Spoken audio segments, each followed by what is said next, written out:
హైదరాబాద్కి 2 రోజులు సెలవులు రాబోతున్నాయి. నవంబర్ 10, 11న హాలిడే ప్రకటించారు కలెక్టర్.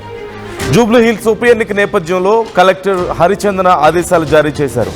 నవంబర్ 10న పోలింగ్ కేంద్రాలున్న స్కూళ్లకు సెలవులు ప్రకటించారు. నవంబర్ 11న అన్ని ప్రభుత్వ కార్యాలయాలు, అన్ని రకాల స్కూల్స్, కాలేజీలకు సెలవులు ప్రకటించారు కలెక్టర్.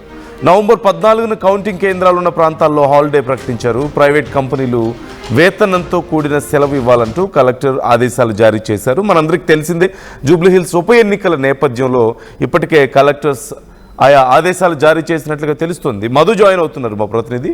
డీటెయిల్స్ తెలుసుకుందాం.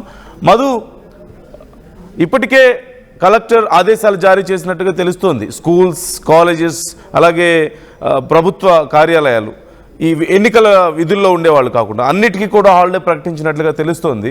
సో ఏ రోజుల్లో ఎక్కడెక్కడ హాలిడేస్ ఉండబోతున్నాయి? అట్ ది సేమ్ టైం మరోవైపు ఇప్పటికే మందు ప్రియులకు కూడా ఇది కొంత చేదు వార్తే కదా, వైన్ షాప్స్ బంద్ అంటున్నారు. అంటే ఖచ్చితంగా ఎలక్షన్స్ లో ప్రధానంగా పాత్ర పోషించేది మద్యం.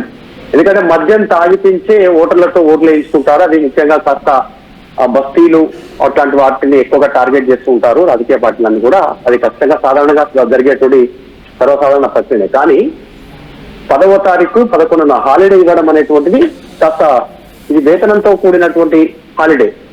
సో కాబట్టి ఆ జూబ్లీస్ పరిధిలో ఉన్నటువంటి వారందరికీ కూడా అన్ని కార్యాలయాలు, స్కూల్స్ కానీ, ప్రైవేట్ కానీ, ప్రభుత్వ కానీ అందరికి కూడా హాలిడే ప్రకటిస్తూ నిర్ణయం చేశారు. తర్వాత 14th రోజున కౌంటింగ్ ఉంది.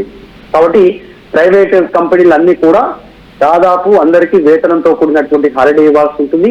అది ప్రభుత్వం ఈసీ తీసుకున్నటువంటి నిర్ణయం, కలెక్టర్ ఆదేశాలు ఇచ్చినటువంటి సిచ్యువేషన్. ఇది పక్కన పెడితే మద్యం సంబంధించినటువంటి విషయాలు ఖచ్చితంగా బంద్ ఉంటుంది. అవాంఛనీయ సంఘటనలు జరగకుండా, విచ్చలవిడిగా మద్యం సరఫరా జరగకుండా, ఓటర్లను ప్రలోభ పెట్టకుండా, రాజకీయ పార్టీలను కట్టడి చేసేటువంటి విధంగా ఇది ఉంటుంది. కానీ పార్టీలన్నీ ముందుగానే మద్యం కొనుగోలు చేస్తాయి. వాళ్ళు ఎక్కడో ఒక చోట డంపింగ్ కేంద్రం పెట్టుకుంటారు, ఎక్కడో ఒకడ వాళ్ళు స్టోరేజ్ చేసి పెడతారు, మెల్లిగా అక్కడి నుంచి సప్లై చేస్తారు. చాలా సందర్భాల్లో ఎన్నికల అధికారుల తనిఖీల్లో పట్టుబడతా ఉంటుంది. కేసుల మద్యం లారీలు, ఆటోలలో, కార్లలో అనేక రకాలుగా తరలిస్తున్నటువంటి అక్రమ మద్యాన్ని పట్టుకుంటారు, డబ్బును పట్టుకుంటారు. ఇదంతా ఒకవైపు. కానీ ప్రజెంట్ అయితే హాలిడే ప్రకటించామంటే దేశవ్యాప్తంగా ఉన్నటువంటి మొదటి నుంచి ఉన్నటువంటి ఇది మనం మొదటి నుంచి చూస్తూనే ఉన్నాం. ఆ రోజు ఓటర్స్ కి ఖచ్చితంగా మీరు వెళ్ళండి, మీ ఓటర్కు వినియోగించుకోండి, మీ లీడర్ని ఎన్నుకోండి, మీ అనేటువంటి ఒక దాంతో మీ అభిప్రాయాన్ని తెలపండి ఓటు రూపంలో అనేటువంటిది సాధారణంగా జరిగేటువంటి ప్రక్రియనే. మొత్తానికైతే 2 రోజులు సెలవు, ఆ 2 రోజులు కూడా వేతనం కింద ఖచ్చితంగా చెల్లించాలి. ఎన్ని రోజులు ఈ మద్యం దుకాణాలు ఎన్ని రోజులు మూతపడబోతున్నాయి ఓవరాల్ గా? అంటే ఇప్పుడు ఎన్నికల సమయంలో ఉంటుంది, అలాగే కౌంటింగ్ సమయంలో కూడా మూతపడేటువంటి అవకాశం ఉంది కదా. అలాగే ఎన్నికల కోడ్ వచ్చిన దగ్గర నుంచి చాలా ప్రాంతాల్లో, హైదరాబాద్లో అక్కడక్కడ ఈ చెక్ పోస్టులు పెట్టి సెర్చ్ చేస్తున్నారు. కార్స్, ఇలా వెహికల్స్లో వెళ్ళే వాళ్ళందరినీ చెక్ చేస్తున్నారు. సో ఇప్పటి వరకు ఏమైనా దొరికాయా? సహజంగా ఎన్నికల సమయంలో డబ్బులు దొరుకుతూ ఉంటాయి కదా, డబ్బులు కానీ లేకపోతే భారీగా మద్యం కానీ ఇలా ఏమైనా దొరికిన రికార్డ్స్ ఉన్నాయా? పోలీసులు ఏమైనా చెప్పారా ఇప్పటి వరకు? అంటే 50,000కు మించి ఒక వ్యక్తి స్వతహాగా క్యాష్ ను క్యారీ చేయడానికి లేదు. ఒకవేళ క్యారీ చేస్తే దానికి సంబంధించిన ఆధారాలు ఉన్నాయి. అంటే బ్యాంకు నుంచి విత్డ్రా చేసుకున్నారా, లేకుంటే డబ్బు ఎక్కడి నుంచి తీసుకున్నారు, ఎక్కడికి తరలిస్తున్నారు, ఆసుపత్రి నేపథ్యంలోనా, స్కూల్ ఫీజా, ఇంకా ఇతర పెళ్లియా, లేకుంటే ఇంకా ఇతర అవసరాల కోసం తీసుకెళ్తున్నారా, రిజిస్ట్రేషన్ కోసం అని, ఇంకా ఇతర అవసరాల కోసం ఎవరికైనా అప్పు ఇవ్వడానికి తీసుకెళ్తున్నారా, ఏ సందర్భం అనేటువంటిది పోలీసుల ముందు వాళ్ళు తెలుసుకున్నటువంటి వారి అధికారులకు వివరిస్తే చాలు. ఆధారాలు పక్కా ఉంటే వాళ్ళు వాటిని తిరిగి ఇచ్చేటువంటి అవకాశం ఉంది. ఇప్పటికే కొన్ని ప్రాంతాల్లో ఆల్రెడీ డబ్బులు పట్టుకున్నారు. కాకపోతే అది పెద్దగా హైలైట్ అవ్వట్లేదు.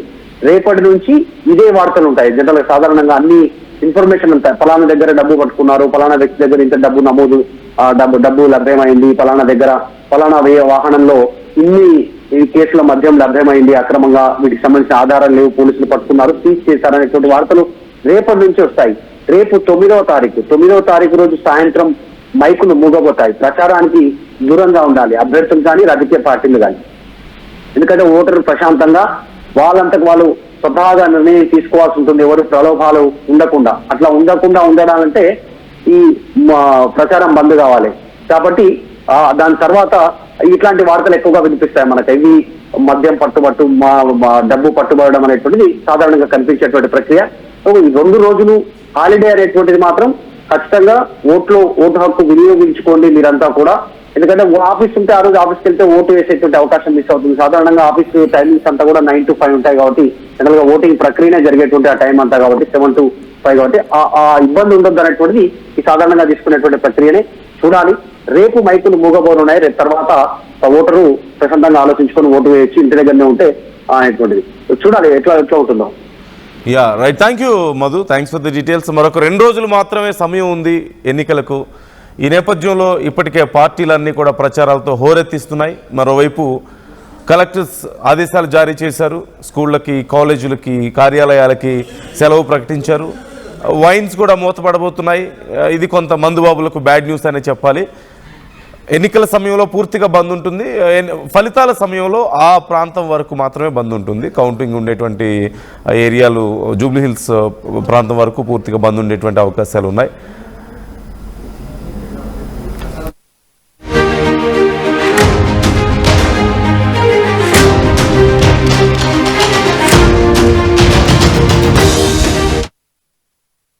ఇల్లైనా ఫ్యాక్టరీ అయినా క్లినిక్ అయినా రూఫ్ ఉంటే safe. Truzon solar system install చేయండి. బిల్తో పాటు పీపీ తగ్గించండి. నువ్వు సూపర్ స్టార్ అయ్యా. Truzon solar power, super power. చరిత్ర సృష్టించినోడు ఇప్పుడు ఆ చరిత్రని తిరగరాయబోతున్నాడు. అబద్ధాల గోడల్ని బద్దలు కొట్టి నిజాలను రాగా మీ ముందుంచబోతున్నాడు. నిజమైన వార్తల కోసం వెంటనే డౌన్లోడ్ చేసుకోండి రా యాప్ని.